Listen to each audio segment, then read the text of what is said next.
Bharatiya Janata party जिंदाबाद।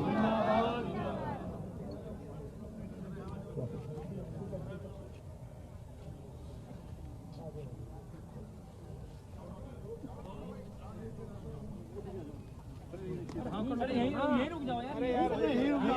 यहीं से करो ना।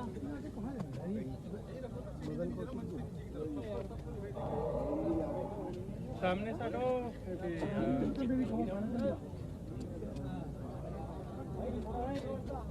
हेलो मोबाइल, हेलो सामने से हटो यार।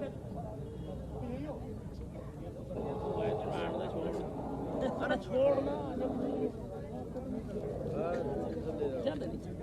अरे भाई आप बोल रहे हो विरोधी नहीं आप कह देता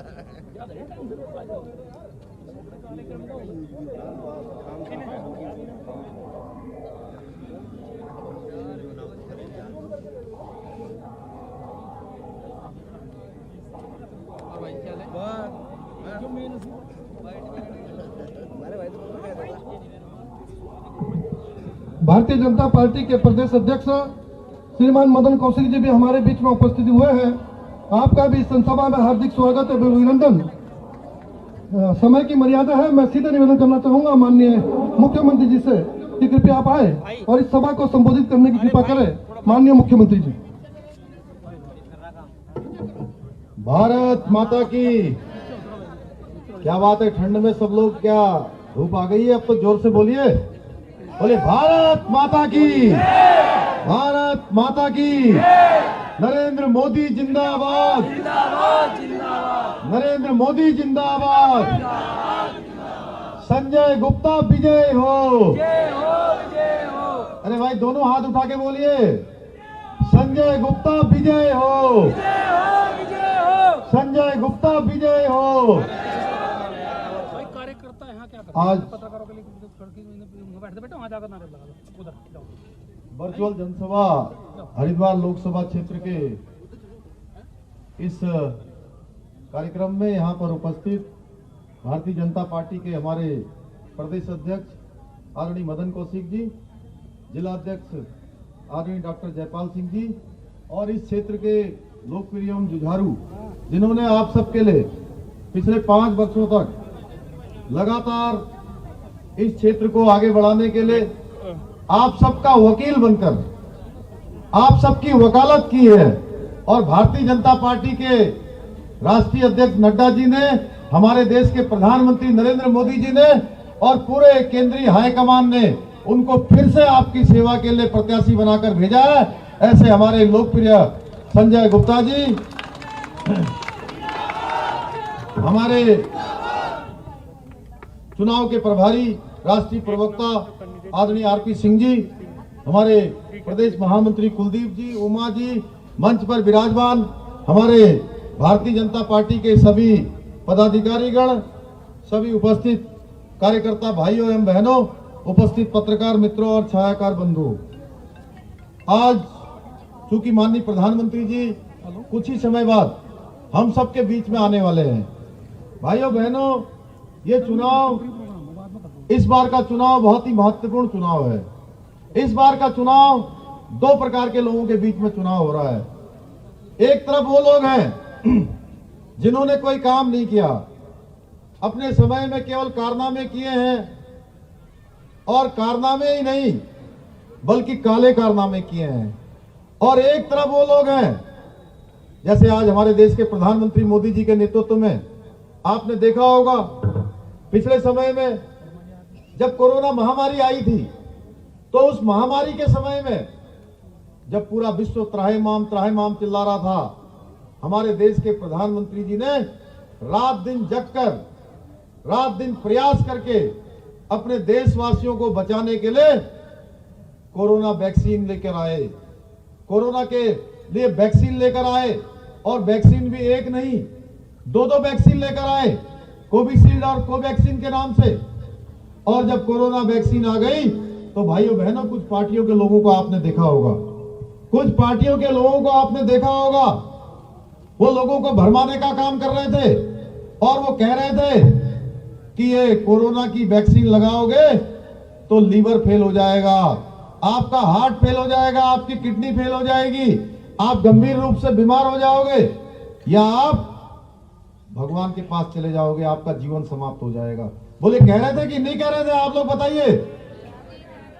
ऐसे लोगों को देश की जनता से कोई लेना देना नहीं है, उनके जान माल से भी कोई लेना देना नहीं है। उनका काम केवल और केवल देश के अंदर जो काम मोदी जी कर रहे हैं उसका विरोध करना, और केवल विरोध के लिए विरोध करना जिसका कोई तर्क नहीं है, जिसका कोई कारण नहीं है, लेकिन उसके बाद भी विरोध कर रहे थे। भाइयों बहनों, दूसरी तरफ मोदी जी के नेतृत्व में लगातार देश के वैज्ञानिक काम कर रहे थे, प्रधानमंत्री जी स्वयं काम कर रहे थे, पूरी सरकार काम कर रही थी, और वैक्सीन हमारे देश के अंदर आई। वो वैक्सीन हिंदुस्तान में तो हर किसी को लगाने का काम हुआ, हिंदुस्तान के बाहर भी जो विश्व बंधुत्व की भावना है, जो हम कहते थे अयम निजम परोवेति गणना लघु चेतसाम उदार चरित्राराम वैसुदैवम तु कुटुंबकम, यानी कि ये तेरा है, ये मेरा है, ये छोटा है, ये बड़ा है, ऐसी बातें करने वाले लोग छोटे मन के होते हैं। जिनका उदार मन होता है उनके लिए पूरा संसार अपना घर होता है, और प्रधानमंत्री मोदी जी के नेतृत्व में दुनिया के दूसरे देशों को भी वैक्सीन लगाने का काम हुआ।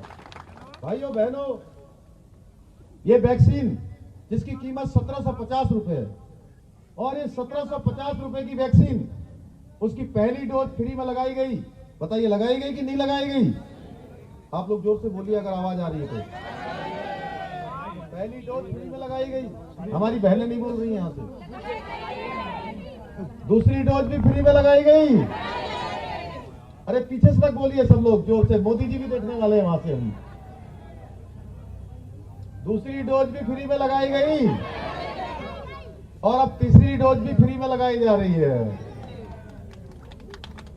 ये काम कोई और नहीं कर रहा है, ये काम हमारे देश के प्रधानमंत्री नरेंद्र मोदी जी कर रहे हैं।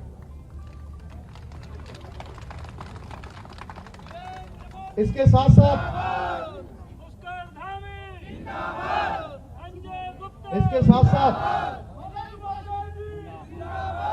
इसके साथ साथ जब कोरोना महामारी चरम पर आ गई तो बहुत सारे हमारे मजदूर, बहुत सारे हमारे छोटे दुकानदार, छोटा काम करने वाले, दिहाड़ी का काम करने वाले, मजदूरी का काम करने वाले, उनके सबके काम धंधे बंद हो गए।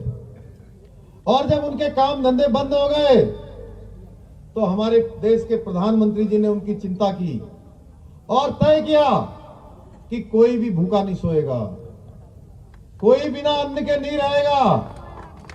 और देश के अंदर गरीब कल्याण अन्न योजना चलाई गई भाइयों बहनों, और उस गरीब कल्याण अन्न योजना के माध्यम से, गरीब कल्याण अन्न योजना के माध्यम से प्रत्येक 5 किलो अनाज मुफ्त में देने की व्यवस्था की गई, और ये व्यवस्था पूरे साल भर चली है और इस साल भी चल रही है भाइयों बहनों। हमारी उत्तराखंड की सरकार ने भी इसको 2022 तक लागू किया है, और लगातार ये योजना चलती रहेगी, जिससे कि कोई बिना अन्न के नहीं रहे, भूखा पेट न सोए, किसी को अपनी जान न देने पड़े भूखा रहकर। ये सारा काम हमारे देश के प्रधानमंत्री मोदी जी के नेतृत्व में हो रहा है। भाइयों बहनों, आज मोदी जी के नेतृत्व में पूरे हिंदुस्तान का मान सम्मान और स्वाभिमान केवल हिंदुस्तान के अंदर नहीं, पूरी दुनिया के अंदर बढ़ रहा है। लगातार काम हो रहा है। आज आयुष्मान भारत योजना हमारे बीच में आई है, जो योजना केवल उत्तर प्रदेश, उत्तराखंड या हिंदुस्तान की नहीं, बल्कि स्वास्थ्य के क्षेत्र में चलने वाली ये दुनिया की सबसे बड़ी योजना है। इस योजना के माध्यम से प्रत्येक वर्ष एक व्यक्ति के इलाज के लिए 5 लाख रुपए तक की व्यवस्था सरकार के द्वारा की गई है, माननीय प्रधानमंत्री मोदी जी के द्वारा की गई है। जिसके पास भी कार्ड होगा उसको 5 लाख रुपए तक का इलाज मुफ्त में करवाने की व्यवस्था की गई है। और व्यवस्था ही नहीं की गई है एक व्यक्ति के लिए, किसी का दूसरे प्रदेशों में या अन्य देशों में, अन्य प्रदेशों में, वहां पर एपीएल, बीपीएल इन श्रेणियों में बांटा गया है। हमारा राज्य उत्तराखंड ऐसा राज्य है जिसमें एपीएल में होगा, बीपीएल में होगा या किसी अन्य श्रेणी में होगा, जिस श्रेणी में भी होगा उस श्रेणी के लोगों को मुफ्त का इलाज प्रदान किया जाएगा। भाइयों बहनों, उज्ज्वला योजना जिसने हमारी बहनों के आंख के आंसुओं को पोंछने का काम किया है। आंख के आंसू पोंछने का काम किसी ने किया है तो उज्ज्वला योजना ने किया है।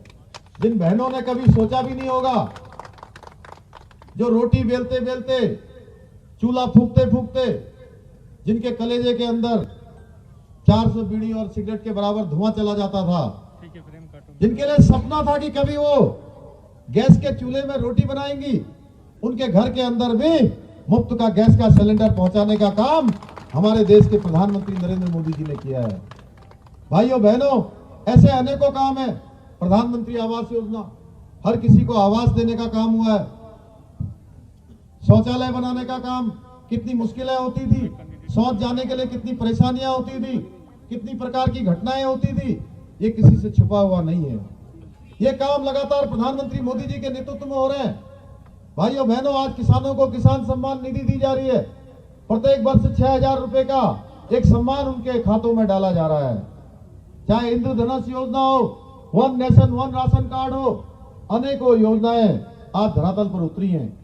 प्रधानमंत्री मोदी जी के बनने के बाद देश के अंदर ऐसी योजनाएं लागू हुई हैं जिनके लागू होने से देश के गरीबों के भाग्य में परिवर्तन हुआ है, उनके जीवन में परिवर्तन हुआ है, उनको ऊपर उठाने का काम हुआ है, उनके जीवन स्तर को बदलने का काम हुआ है। आज से पहले देश के अंदर जिनकी 60 वर्षों तक सरकार रही है, जिस पार्टी ने हमेशा 60 वर्षों तक इस देश को लूटने का काम किया है, इस देश को घोटाले देने का काम किया है, उस पार्टी के शासनकाल में अगर योजनाएं बनती थी तो वो योजनाएं कुछ लोगों को ध्यान में रखकर बनती थी, कुछ लोगों के लिए योजनाएं बनाई जाती थी। आज मोदी जी के नेतृत्व में योजनाएं गरीब आदमी के लिए बन रही हैं, समाज के अंतिम छोर में खड़े हुए व्यक्ति के लिए बन रही है। भाइयों बहनों, आज हमारा ये सौभाग्य है, आज हमें ऐसी भूमि पर हमारे देश के प्रधानमंत्री नरेंद्र मोदी जी का सानिध्य प्राप्त हो रहा है। मैं निश्चित रूप से कह सकता हूं कि जो हम कहते हैं मोदी है तो मुमकिन है। आप देखते हैं, यहां से हरिद्वार जाने वाली सड़क हो, यहां से दिल्ली जाने वाली सड़क हो, या देहरादून को जाने वाली सड़क हो, या आप ऋषिकेश जाएंगे, ऋषिकेश से 4 धामों को जाने वाली सड़क हो, या आपके हरिद्वार से नजीबाबाद होकर काशीपुर को और उधम सिंह नगर को जाने वाली सड़क हो, सड़कों के क्षेत्र में कायाकल्प हो गया। भाइयों बहनों, कायाकल्प हो गया, इतना जाल बिछ गया है। लगातार काम हो रहा है। बड़े बड़े लोग आए यहां पर, बड़ी बड़ी बातें कर गए और आज भी बड़ी बड़ी बातें कर रहे हैं। कभी कोई किसी दल को सहयोग कर दे रहा है, कभी अपने प्रत्याशी भी उन दलों के हिसाब से यहां पर उतार दिए जा रहे हैं, केवल वोट काटने के लिए उतार दिए जा रहे हैं। भाइयों बहनों, ये हमको तय करना है कि एक एक वोट, आपका एक एक वोट नरेंद्र मोदी जी को मजबूती प्रदान करेगा। भाइयों बहनों, और नरेंद्र मोदी जी के नेतृत्व में जिस प्रकार से आज हिंदुस्तान का विकास हो रहा है, चाहे सैनिकों की बात हो, चाहे मजदूरों की बात हो, कोई क्षेत्र छूटा हुआ नहीं है। आज चाहे हम रेल सेवा की बात करें या आज हम हवाई सेवा की बात करें, हर क्षेत्र में एक तरह से मैं कहूं कि अभूतपूर्व परिवर्तन हो रहा है। आज के दिन अगर हम ये बात करें, यहां पर वायदे करने वाले बहुत लोग आए, वायदे करके चले गए, लेकिन आपने देखा होगा मेडिकल कॉलेज हरिद्वार में बनाने का काम भारतीय जनता पार्टी की सरकार में हो रहा है। भाइयों बहनों, भारतीय जनता पार्टी की सरकार में हो रहा है। आज मैं आपसे कहना चाहता हूं, मुझे भी आप सबके मुख्य सेवक के रूप में पिछले 5 माह से मुख्य सेवक के रूप में काम करने का अवसर प्रदान हुआ है, और इन 5 महीनों के कालखंड में हमने 550 से भी ज्यादा फैसले लिए हैं, और हर सेक्टर के फैसले लिए हैं। कोई क्षेत्र ऐसा नहीं छोड़ा है जिस क्षेत्र में फैसले न लिए हों।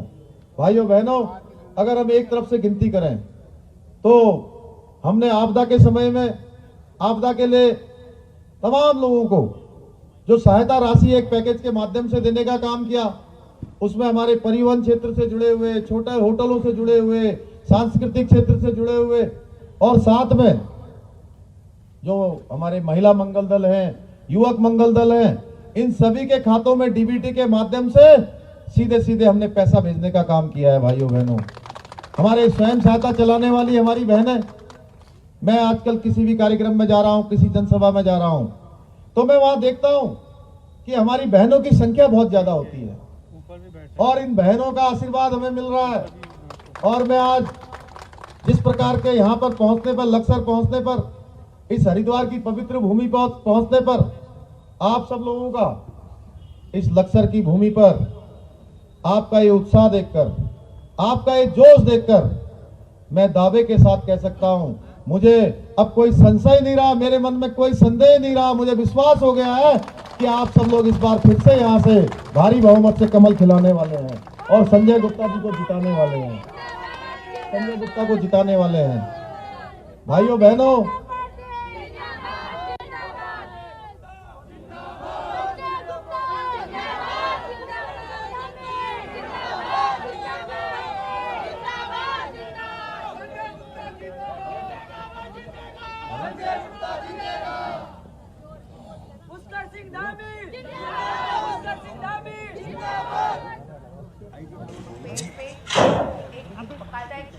भाइयों बहनों, भाइयों बहनों, हम सबके बीच में हमारे देश के यशस्वी प्रधानमंत्री और विश्व के सर्वाधिक लोकप्रिय नेता और जिनका उत्तराखंड की धरती से एक असीम स्नेह है और उत्तराखंड के लोगों का भी जिन पर एक विश्वास है, वो हम सबके बीच में आ गए हैं। मैं एक बार आप सब से कहूंगा, करतल ध्वनि से तालियां बजाकर आप सब लोग उनका स्वागत करेंगे, अभिनंदन करेंगे। और उत्तराखंड के लोगों का भी नरेंद्र मोदी जी जिंदाबाद, अन्य पुष्कर सिंह धामी जी जिंदाबाद, अन्य पुष्कर सिंह धामी जी जिंदाबाद, स्वागत करेंगे। भारत माता की, भारत माता की, भारत माता की। नरेंद्र मोदी जी जिंदाबाद, नरेंद्र मोदी जी जिंदाबाद। हर हर हर हर। भाइयों बहनों, अभी हमारे बीच में हम सब लोग जिनको सुनने के लिए यहाँ पर एकत्र हुए हैं, हमारे देश के यशस्वी प्रधानमंत्री नरेंद्र मोदी जी, उनका संबोधन कुछ ही देर बाद हमको प्राप्त होने वाला है। मैं आपसे, आप सबकी तरफ से उनका स्वागत करते हुए, अभिनंदन करते हुए कि अभी वो हम सबको संबोधित करेंगे, एक अंतिम बात कहते हुए कि अभी तक मैं आप सबके सामने जितनी सारी बातें मैंने आपको बोली हैं, आज मोदी जी के नेतृत्व में एक तरफ पूरा हिंदुस्तान आगे बढ़ रहा है, पूरा भारत आगे बढ़ रहा है, भारत का मान सम्मान और स्वाभिमान पूरी दुनिया के अंदर बढ़ रहा है। भाइयों बहनों, आज कोई क्षेत्र नहीं बचा है, चाहे वो सड़कों का क्षेत्र हो, चाहे वो हवाई सेवाओं का क्षेत्र हो, या रेल सेवा का क्षेत्र हो, या स्वास्थ्य सेवाओं का क्षेत्र हो, चाहे वो हरिद्वार में हमारा मेडिकल कॉलेज खुल रहा है, या ऋषिकेश में चलने वाला एम्स हो, या हमारे दूसरे वहां पर दूसरा एम्स उधम सिंह नगर में जो इसका शिलान्यास माननीय प्रधानमंत्री जी ने किया है। हर क्षेत्र में काम हो रहा है। और एक तरफ आज इस चुनाव में जो चुनाव आ रहा है भाइयों बहनों, उस चुनाव में एक तरफ काम करने वाले लोग हैं जिन्होंने काम किया है, माननीय प्रधानमंत्री नरेंद्र मोदी जी के नेतृत्व में काम किया है।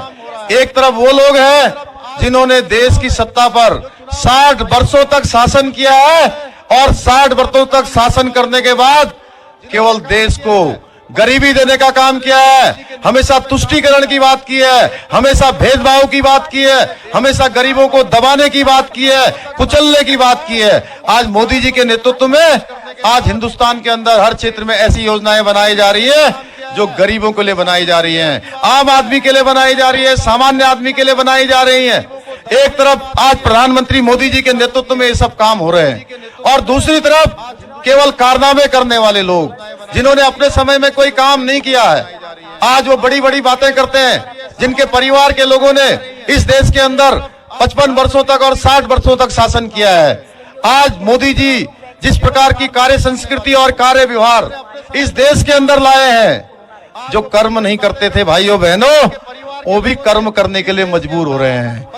जो धर्म की बात नहीं करते थे, जो धर्म की बात नहीं करते थे, आज वो भी टीका चंदन लगाने के लिए और गंगा आरती करने के लिए मजबूर हो रहे हैं। भाइयों बहनों, मैं किसी धर्म विशेष के खिलाफ नहीं हूं, मैं कभी नहीं बोलता हूं, लेकिन भाइयों बहनों, एक तरफ जहां मोदी जी के नेतृत्व में आज प्रदेश के अंदर हो या देश के अंदर हो, अस्पताल खुल रहे हैं, स्कूल बन रहे हैं, बड़े बड़े इंस्टीट्यूशन बन रहे हैं, बड़े बड़े हाईवे बन रहे हैं, बड़े बड़े रेलें चल रही है, रेलवे स्टेशन बन रहे हैं, हवाई अड्डे बन रहे हैं, देश का विकास द्रुत गति से, तेज गति से हो रहा है। और दूसरी तरफ हमारी कांग्रेस पार्टी, उस पार्टी का यहाँ पर घोषणा पत्र जारी होता है, और घोषणा पत्र जब वो जारी करते हैं तो घोषणा पत्र में वो किस बात को कहते हैं? वो कहते हैं कि हम सरकार में आएंगे तो मुस्लिम यूनिवर्सिटी बनाएंगे। भाइयों, आप सोचिए, आप उत्तराखंड की जनता जो देवभूमि है हमारी, मां गंगा का प्रदेश है, यमुना का प्रदेश है, 4 धामों का प्रदेश है। मैं कहना चाहता हूं कि आपका एक एक वोट आने वाली 14 फरवरी को, इनके जो गहरे नापाक इरादे हैं, ये खराब इरादे हैं, उत्तराखंड को गर्त में ले जाने वाले इरादे हैं, देवभूमि को कलुषित करने वाले इरादे हैं, आपका एक एक वोट इन पर गहरी चोट करेगा। इसलिए मैं आप सबसे निवेदन करने के लिए आया हूं कि 14 फरवरी के दिन आप सब लोगों ने कमल के फूल वाला बटन दबाना है। सभी नातेदारों को, रिश्तेदारों को, मित्रों को प्रातः काल से ही उन सबसे निवेदन आज से ही करना है। 14 फरवरी का दिन ज्यादा दूर नहीं है। ऐसी सरकार बनानी है भाइयों बहनों, जो डबल इंजन की सरकार, माननीय मोदी जी की सरकार के साथ चले, और एक छोटा इंजन यहां से भी भेजना है। सारे इंजन मिलकर, जैसे पिछले 5 सालों में काम हुआ है, 1.5 लाख करोड़ से भी ज्यादा की योजनाएं यहाँ के लिए स्वीकृत हुई है, वो सारी योजनाएं आगे बढ़ेंगी। हमारा ये पूरा लक्सर क्षेत्र आगे बढ़ेगा, हमारा ये हरिद्वार क्षेत्र आगे बढ़ेगा, हमारा उत्तराखंड आगे बढ़ेगा, हमारा भारत मोदी जी के नेतृत्व में आगे बढ़ेगा।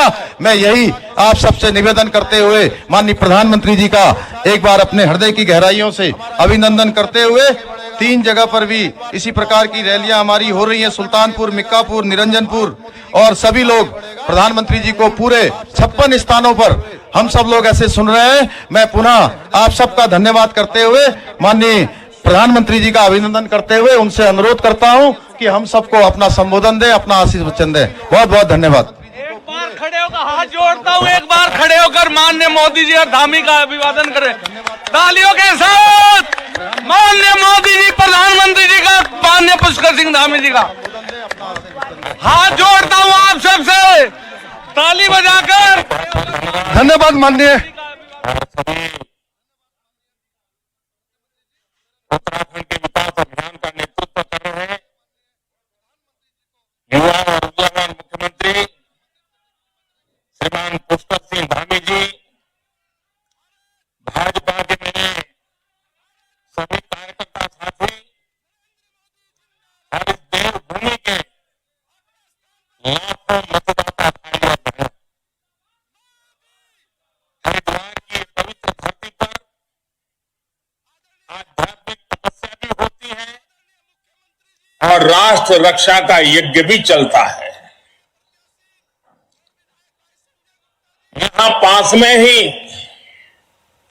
रूड़की के कुंजा बहादुरपुर में राजा विजय सिंह के नेतृत्व में 1822 में आजादी का बिगुल बजा था।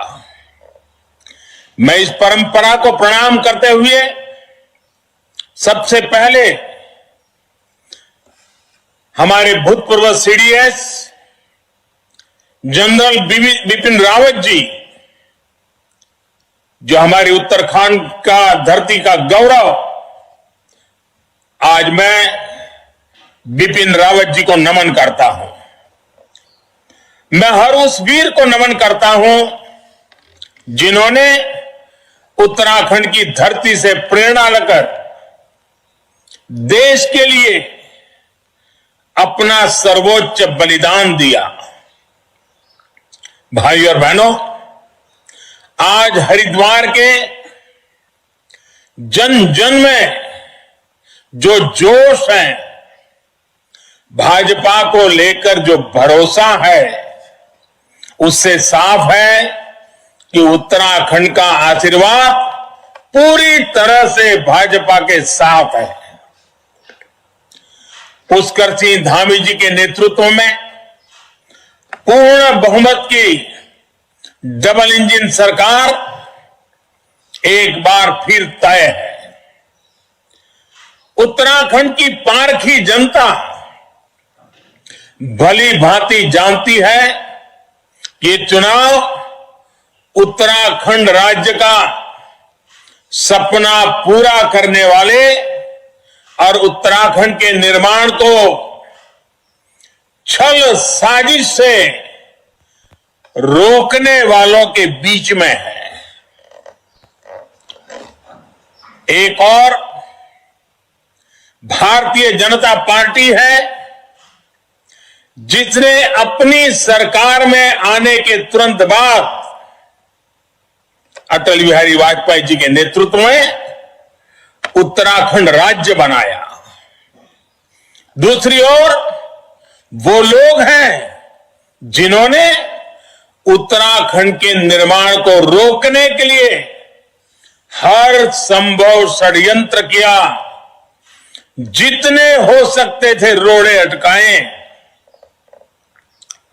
तो आप मुझे बताइए, जो लोग उत्तराखंड को राज्य के रूप में देखना ही नहीं चाहते थे, वो उत्तराखंड का विकास होते देखना चाहेंगे क्या? जो लोग उत्तराखंड के सपनों को इसलिए मारना चाहते थे ताकि उनकी विरासत चलती रहे, वो अब आपके संसाधनों की लूट बंद कर देंगे क्या? उनके कारनामे बंद करेंगे क्या? क्या वो कभी सुधरे हैं क्या? आप जानते हैं कभी नहीं सुधरेंगे, क्योंकि उत्तराखंड हमारे आपके लिए तो देवभूमि है, लेकिन ये लोग उत्तराखंड को अपनी तिजोरी समझते हैं, अपना एटीएम समझते हैं। ईश्वर ने जो प्राकृतिक संपदा इसे दी है, जो संसाधन दिए हैं, उन्हें ये लोग लूटते रहना चाहते हैं, अपनी जेबें भरते रहना चाहते हैं। यही उनकी मानसिकता है।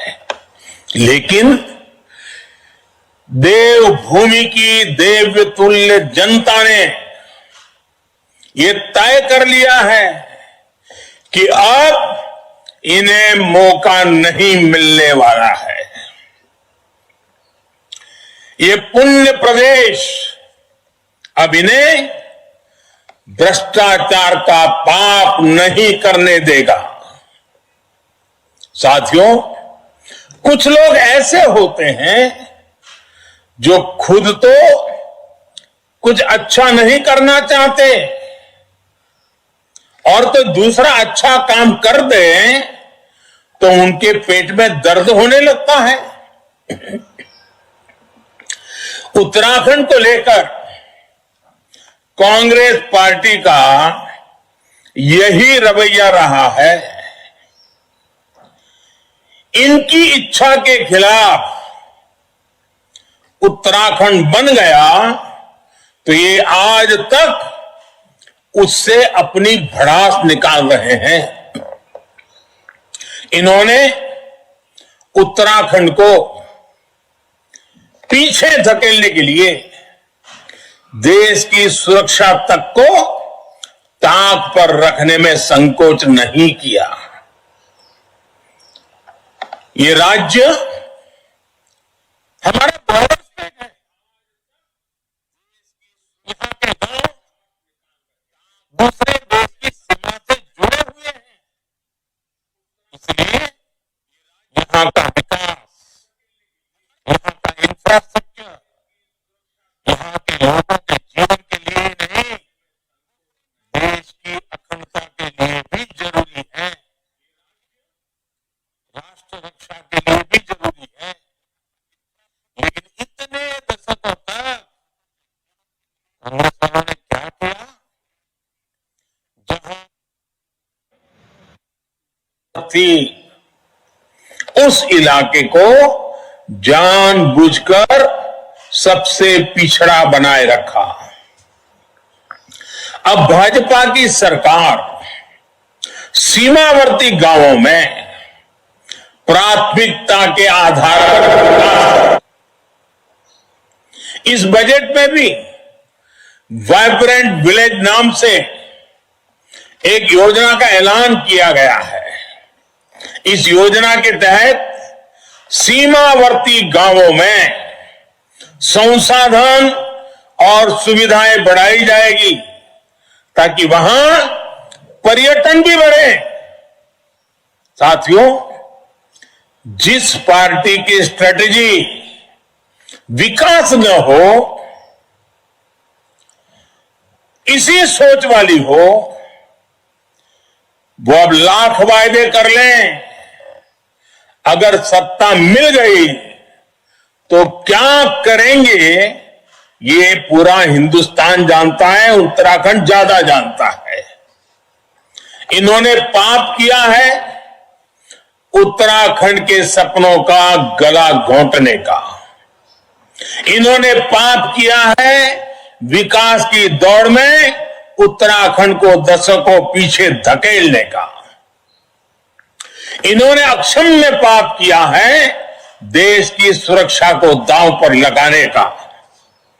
मैं जानता हूं उत्तराखंड इन्हें कभी क्षमा नहीं करेगा। इसलिए आने वाली 14 फरवरी को कांग्रेस के गुनाहों को याद करते हुए ही भारतीय जनता पार्टी के कमल के लिए मतदान करना है। साथियों, डबल इंजन की सरकार, इन सरकार के होने से चीजें कैसे बदलती है, विकास पर लगे हुए ब्रेक कैसे हटते हैं, इसका बहुत बड़ा उदाहरण ऋषिकेश कर्णप्रयाग रेल लाइन है। ऋषिकेश कर्णप्रयाग रेल लाइन का काम 1 दशक पहले शुरू होना था, लेकिन पिछली ब्रेक वाली सरकार ब्रेक पर ब्रेक ही लगाती रही। 2011 से 2014 तक उनकी यहां भी, भारत सरकार में भी उनकी सरकार थी, केंद्र में और राज्य में दोनों सरकारें उनकी थी, यानी डबल ब्रेक वाली सरकार। डबल ब्रेक वाली सरकार द्वारा इन 3-4 सालों में इतने बड़े काम के लिए केवल 4 करोड़ रुपए खर्च किए गए। केवल 4 करोड़। 2014 में जब केंद्र में आपने मुझे सेवा करने का अवसर दिया, हमारी सरकार आई, तो एक ब्रेक हमने हटाया। हमने ऋषिकेश कर्णप्रयाग रेल लाइन के लिए प्रयास शुरू किए, लेकिन दिल्ली से हम जोर लगाते थे, देहरादून से ब्रेक लगा दिया जाता था। 2017 में जब देहरादून में डबल इंजन की सरकार आई, उसके बाद से करीब 5,500 करोड़ रुपए खर्च किए जा चुके हैं। आप कल्पना कीजिए, ये ब्रेक लगाने वालों ने 4 करोड़ खर्चा और 2 इंजन लग गए, डबल इंजन लग गए, तो 5,000 करोड़ लग गया। जल्द ही पहाड़ों पर रेल का ये बड़ा काम पूरा हो जाएगा। 4-4, 5-5 पीढ़ी ने इंतजार किया है। 5-5 पीढ़ी के इंतजार का उन सपनों को पूरा करने के लिए हम लगे हुए हैं। इसी तरह दिल्ली देहरादून हाईवे का काम भी अटल बिहारी वाजपेयी जी की सरकार के समय 2000 में शुरू हुआ था, जब ये राज्य जन्मा था। लेकिन कांग्रेस सरकार ने उसे लटकाकर छोड़ दिया। यूपी से क्लियरेंस न मिलने का बहाना बनाया गया, जबकि केंद्र में इनकी सरकार और यूपी में उनके भागीदारों की सरकार थी।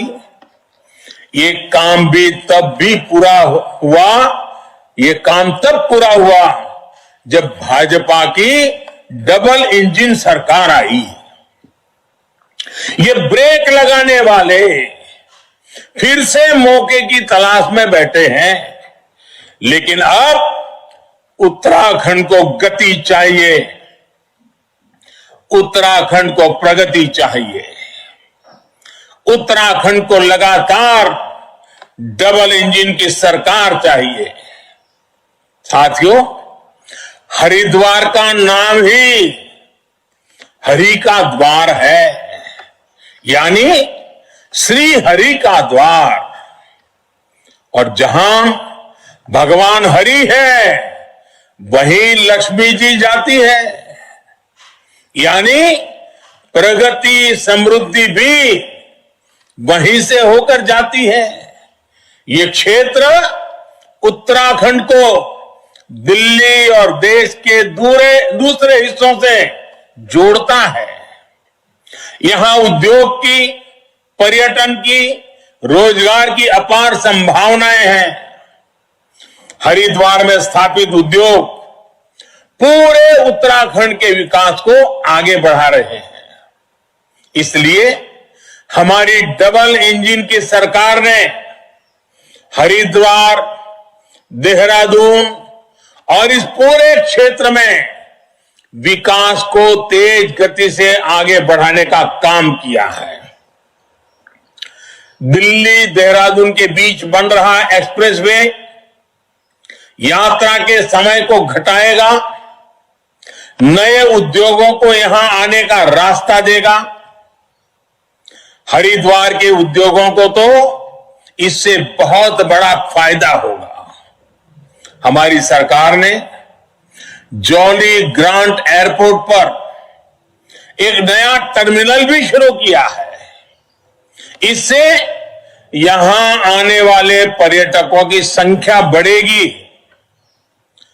पर्यटन से होने वाला लाभ बढ़ेगा। केंद्र सरकार देश में वाटरवेज को विकसित कर रही है। गंगा में अब शिप चल रहे हैं, जहाज चल रहे हैं। इसका बहुत बड़ा फायदा हरिद्वार और पूरी गंगा बेल्ट को होगा। हरिद्वार में रिंग रोड के लिए 1,500 करोड़ रुपए की मंजूरी दी गई है। सैकड़ों करोड़ रुपयों की लागत से ऋषिकेश रेलवे स्टेशन का आधुनिकीकरण किया गया है। ऐसे कितने ही काम हैं जो इस समय तेजी से आगे बढ़ रहे हैं। साथियों, हमारे लिए उत्तराखंड का विकास, यहां की सेवा हमारे लिए ये पुण्य का काम है, पवित्र कार्य है। इसलिए हम उत्तराखंड और हरिद्वार के लिए काम करते हैं, जी जान लगाकर काम करते हैं, पवित्र मन से काम करते हैं, जबकि वो हरिद्वार नहीं, गरद्वार और परिवार के लिए काम करते हैं। हम सत्ता में आए तो हमने मां गंगा की सेवा और स्वच्छता के लिए नमामि गंगे अभियान शुरू किया। आज मां गंगा निर्मल हो रही है, लेकिन जब ये सत्ता में थे तो इन्होंने क्या कृत्य किए थे? इन्होंने इसी हरिद्वार में हरि की पैड़ी पर मां गंगा को नहर घोषित कर दिया था। क्या दुनिया में कोई कल्पना कर सकता है? दुनिया की सबसे विख्यात नदियों में से एक गंगा को कोई नहर घोषित कर दे ताकि खनन और लूट माफिया अपना खेल खेल सके। झूठ और लूट का इतना बड़ा षड्यंत्र, इतना बड़ा पाप, ये इनकी कारनामे है, इनकी कारस्तानी है। हमारी सरकार ने इनके इस फैसले को पलटाकर गंगा को लूटने का यह खेल बंद किया,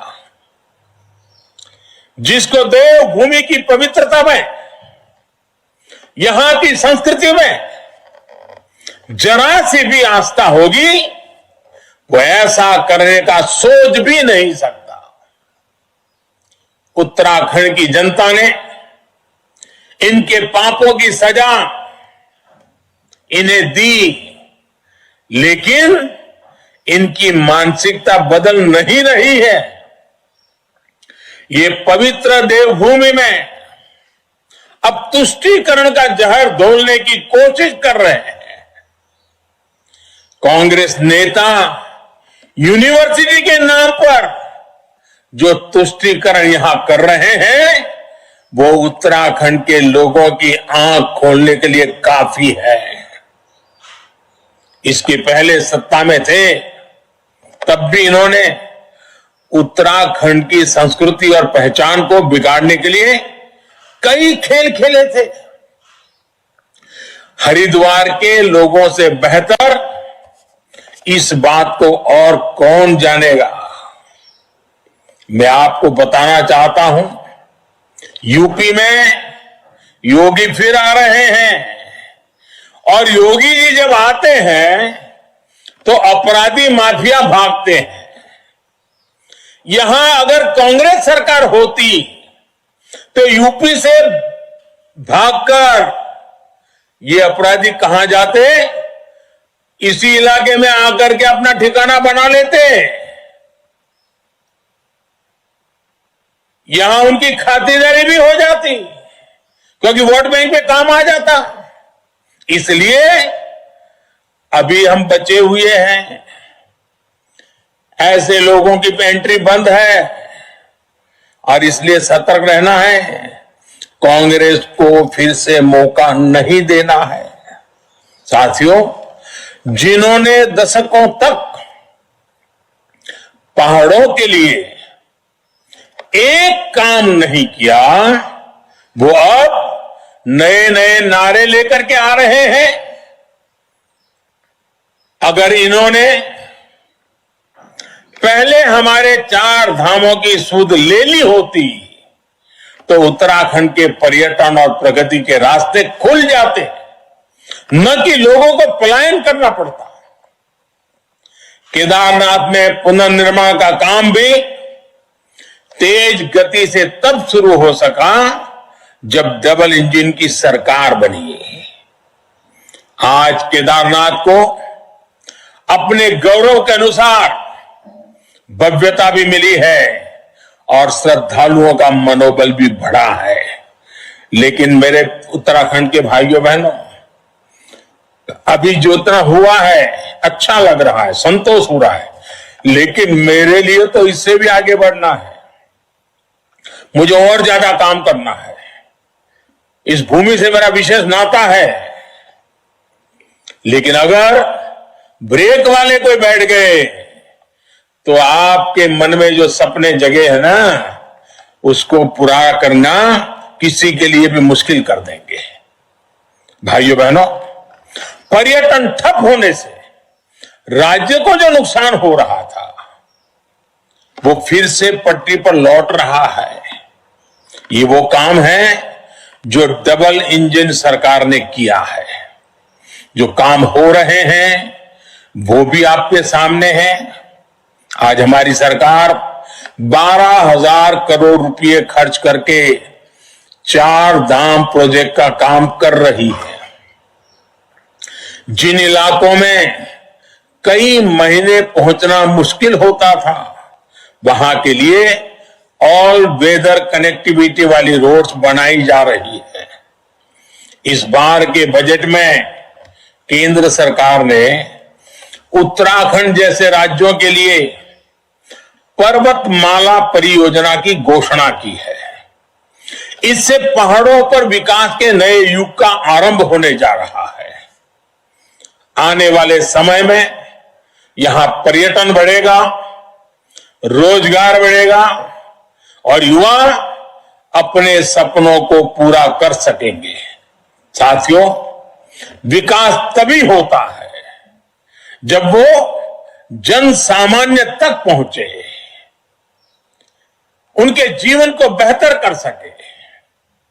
पहले पहाड़ों पर इलाज की सुविधा नहीं होती थी, शिक्षा नहीं होती थी, पीने के लिए पानी खत्म होता जा रहा था, लेकिन सुध लेने वाला कोई नहीं होता था। हमारे अटल जी ने पहली बार ऋषिकेश में एम्स की घोषणा की थी। आज उत्तराखंड में नए अस्पताल खुल रहे हैं, मेडिकल कॉलेज खुल रहे हैं, गरीबों के मुफ्त इलाज के लिए आयुष्मान योजना है, प्रधानमंत्री आवास योजना के जरिए गरीबों को अपना घर मिल रहा है। पहाड़ों पर सबसे मुश्किल जीवन माताओं बहनों का होता है। उन्हें पानी लाना होता था तो कई कई किलोमीटर पैदल चल करके, पहाड़ियों पर चढ़ चढ़ करके बड़ी मुश्किल से ला पाते थे। खाना बनाने के लिए पहाड़ चढ़ करके लकड़ी काट करके ढो करके लाना पड़ता था। लेकिन हमारी सरकार ने उज्ज्वला योजना के जरिए उन्हें मुफ्त गैस सिलेंडर दिया है। जल जीवन मिशन के जरिए आज घर घर पाइप से पानी पहुंचाने का काम तेज गति से चल रहा है। यह संभव तभी हो रहा है क्योंकि राज्य में भाजपा की सरकार है। हमारे प्रयासों में रोड़े नहीं लगाए जा रहे हैं, ब्रेक नहीं लगाई जा रही है, ऊपर से उसे आगे बढ़ाने में कंधे से कंधा मिलाकर के दोनों सरकारें काम करती है। राज्य सरकार खुद भी बहन बेटियों के लिए गश्यारी योजना और महालक्ष्मी योजना जैसे कल्याणकारी प्रयास कर रही है। किसानों को भी बिना किसी दलाली के किसान सम्मान निधि जैसी योजनाओं का लाभ मिल रहा है। सरकार ऑर्गेनिक खेती के लिए भी विशेष अभियान चला रही है। पहाड़ों पर तो ऑर्गेनिक खेती के लिए अपार संभावनाएं हैं। ये मूवमेंट हमें आगे भी बनाए रखना है। साथियों, उत्तराखंड की स्थापना को 21 साल हुए हैं। 21 साल का हमारा युवा उत्तराखंड वैसे ही नौजवान और बड़े सपने लेकर के आगे बढ़ रहा है। अगले 3-4 साल बाद उत्तराखंड अपने 25 साल पूरे करेगा। और मैंने केदारनाथ की पवित्र धरती से कहा था कि यह दशक उत्तराखंड का दशक है। मौका जाने मत दीजिए साथियों। राज्य को इस महत्वपूर्ण मुकाम पर स्वामी जी के नेतृत्व में, भारतीय जनता पार्टी के नेतृत्व में केंद्र और राज्य सरकार मिलकर के आपके सपनों को पूरा करने के लिए कृतनिश्चयी है। इसलिए यह जरूरी है कि अगली सरकार ईमानदार हो, संकल्प लेकर के चलने वाली हो, मेहनत करने वाली हो और युवा नेतृत्व वाली हो।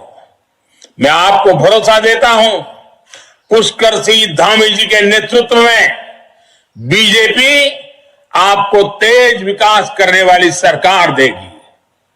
14 तारीख को आप जब वोट देने जाएं तो उत्तराखंड के अतीत और भविष्य का जरूर सोच करके जाएं।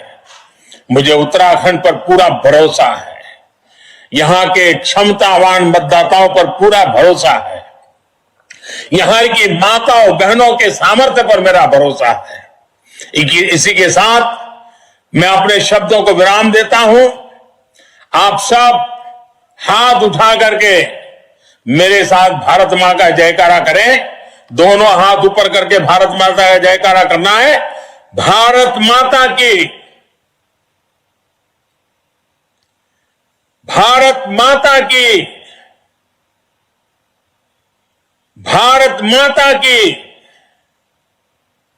बहुत बहुत धन्यवाद।